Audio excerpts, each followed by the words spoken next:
Hey guys, and thanks for a great quarter so far. This is the Wealtheon winter wrap-up, where we're going to run through a few of the things that we've seen as some strengths, some weaknesses, as well as some threats and some opportunities in the next 3 months. So we're going to have a look at the month that was, as well as the few months that are ahead, and we're going to run through a few different things. If you don't get the opportunity to have a look at the video, the transcripts in the bottom of the email as well. So let me know if you have any questions. Would love to hear from you. Hope you're doing really well and everything's cruising along okay. Please reach out if you need some help with anything, or if you have a friend that has any questions or anything like that. Would love to hear from them. So let's get underway. This year has been an absolute roller coaster of events. 2020 has been a huge amount of personal, financial, and all sorts of craziness up and down, and the last 3 months has not really stopped that or abated that either. But there are some really good opportunities out there in the market, which you can start to take advantage of now, and that we are considering and having a look at over the course of the next number of months as well. So to start off with, we have our investment market update. So we've actually seen really good investment market growth in the last 3 months across most developed and most major markets in the world. A lot of those markets are growing by 8+%, with our Australian market growing about 5%. And we've seen a little bit of sluggishness here in Australia because we have had quite a big reaction to the COVID-19 crisis, and we've shut a lot of stuff down, and we're still not open for business just yet. We've obviously got the states that are shut down. Victoria is in an absolute tailspin at the moment, and they're really trying to come up for air at the minute. And we have quite a high amount of unemployment at the moment, which is really dragging down on the economy. But in saying that, the market is shrugging off a lot of these concerns, and we are seeing, whilst we're still a fair bit down from where we were in January, we are seeing some really good growth, both domestically and internationally. Whilst I do think that markets are reasonably valued, I think they're fairly valued with the idea that people are going to be able to get back to work reasonably quickly. And I don't think that if we don't shrug off the effects of COVID-19, if we don't get people back to work quickly, we're going to start to lose industries, and these people who are currently considered temporarily unemployed are going to be permanently unemployed, and we're going to start running out of money to be able to pay them the generous job seeker and job keeper payments that they've been receiving. So I think markets are fairly valued, but we could see some swings on the downward side if we don't see those numbers picking up. We've just gone through an earnings season, which has shown us that the market really is shrugging off quite a lot of bad news, but we need some good news to come in the next 3 to 6 months. Otherwise, we're going to start to see some hectic amount of volatility coming through. Some of the risks I see in the market are our over-reliance on job seeker and job keeper, as well as our stood down workforce. We are seeing some really good opportunities overseas where their workforces are getting back out there, and in the likes of America, they're just pushing through and ploughing through, whilst there are quite a lot of debate around whether or not it's the right or wrong thing to do. We are seeing some sluggish stuff here in Australia. So if we can't get back to work by full swing by Christmas, I do expect to see some market potential shocks. And if we can't get back to work by April next year, we're going to see some real volatility coming through the market. On the flip side, if we do see a real upswing in people getting back to work, we will definitely start to see some wages growth, which will be great.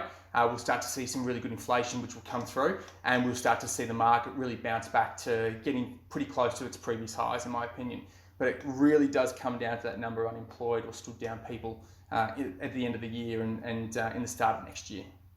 The property market, it has remained relatively stable across most major cities. There's been a few dips and a few little hiccups, one notable one in Melbourne at the very beginning of the COVID crisis, but we are seeing some healthy prices coming through and relatively stable property prices. Again, this is being supported by a lot of the banks and by JobKeeper and JobSeeker. And we're not going to see much of a movement in property prices, in my opinion, until midway next year. And that really comes down to whether or not people are going to be able to pay their mortgages. And if they aren't, at what point are banks going to start to foreclose on people? Now, obviously, it's on a sliding scale of how bad or how okay it might be. but we're already seeing lending policy being supported by government and by banks to try and prop these people up, not send people to the wall, and really try and essentially spend our way out of this crisis. So in the next few months, we are expecting the property market to remain relatively stable, but we are seeing a few areas of pockets of concern.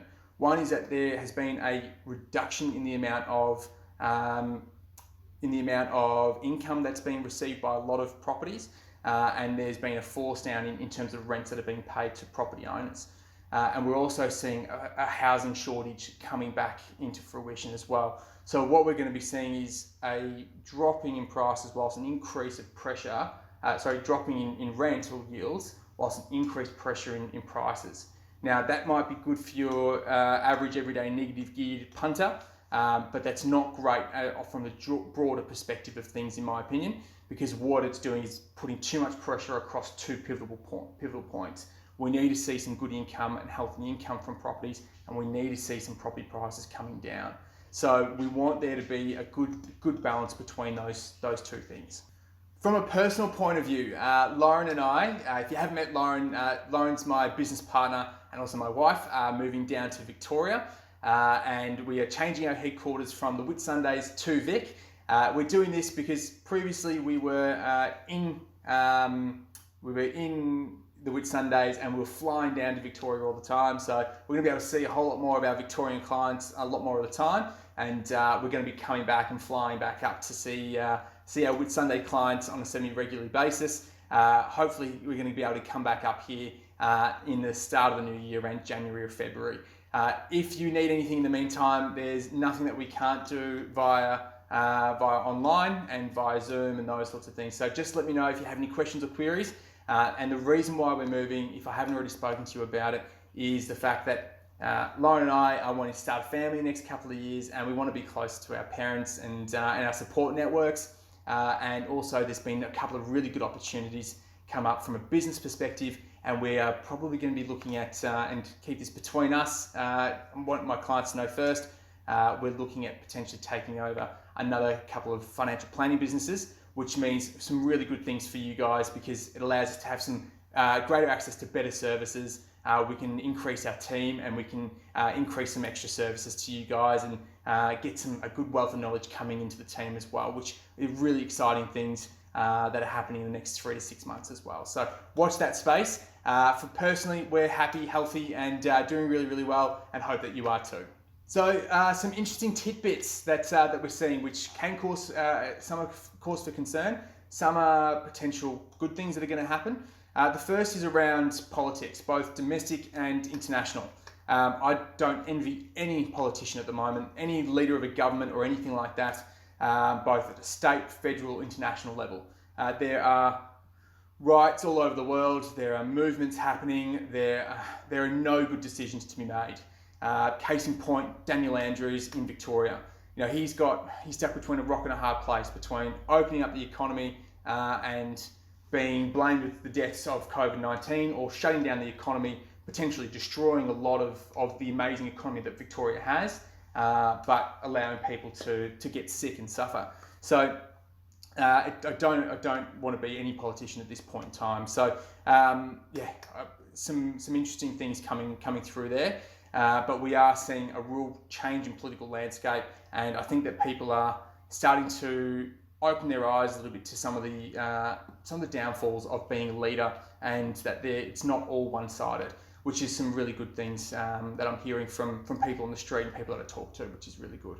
Internationally, we're keeping our eyes on a few things, especially the dispute with China and Australia at the moment. So if you didn't catch it, Australia's been pushing for an independent investigation into COVID-19, how it came about, and what actually happened, and why China allowed people to move out of Wuhan but didn't allow them to move domestically within China, allowed them to travel internationally.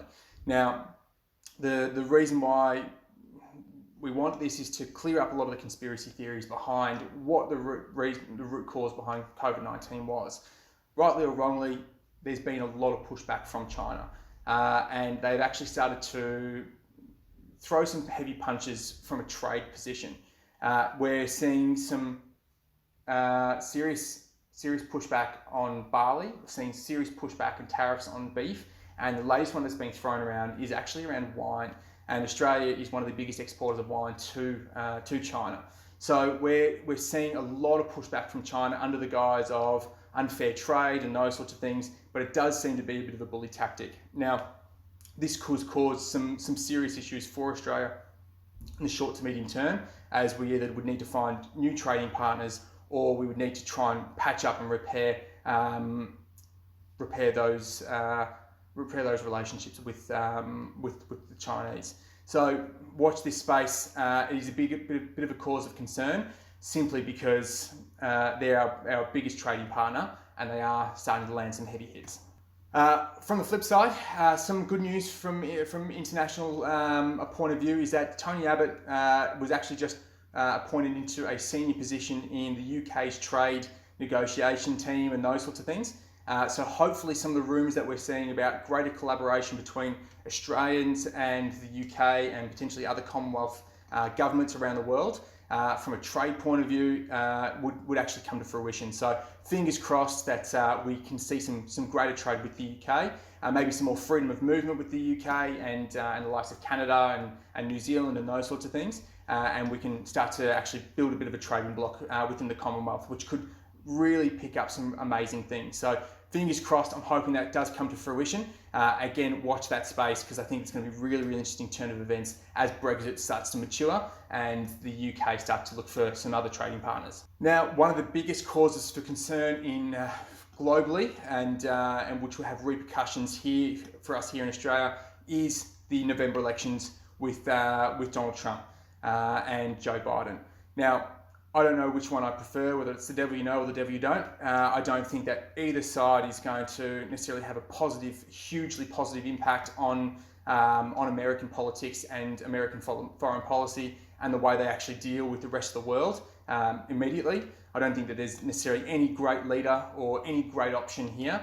And so I personally haven't made up my mind which one I would prefer to win. Whether or not you follow it or not, it does have some far-reaching consequences for us here in Australia. So we obviously want there to be some stability within the US. We really rely on it from a trade point of view, being able to come to the negotiating table internationally and those sorts of things, having the US there as a real backer for us. So it is really important that we have a stable United States, and we're seeing a lot of instability at the moment. And I don't think whether Biden or Trump wins, I think there's going to be some serious repercussions on either side, no matter what. And I think that we're going to see the US in a state of turmoil, a real state of flux for the next little while. So that is probably the biggest global threat at the minute, is the outcome of that election and how the rest of the world and how America actually takes it. So we're keeping an eye on it, and we're keeping an eye on how that actually affects from an investment point of view and also from a legislative point of view here domestically as well. You'll also see, sorry for such a long video, but there's quite a lot here that I didn't realise it was such a huge amount. But you'll also see below a whole bunch of our upcoming articles which haven't been released yet, which we would like to share with you guys first. Please let us know if you have any friends or family that have any questions that want to know a little bit about what we do, or have any concerns about what's happening for them from a personal or financial point of view. Please give us a call. Let us get in touch with them.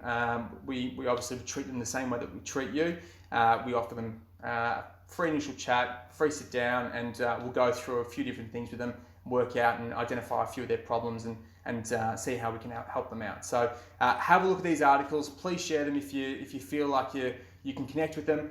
Would love to hear your thoughts on them, and would love to hear some stuff if you'd like to give me some tips or ask me some questions. That way I can get some stuff out to you as well that's a little bit more tailored to you. Would love to hear your thoughts and ideas of what you'd like to see from us as well. So this is our first quarterly wrap up, our first winter wrap up, and look, hopefully the warmer weather starts to treat you a little bit better. Well, I know we're gonna really miss the warm weather down in Victoria, but I will speak to you very, very soon. And as always, give myself or give Lauren a call if you need anything, and we'll get straight onto it and hopefully speak to you in the near future. All right, take care, and I'll speak to you really soon.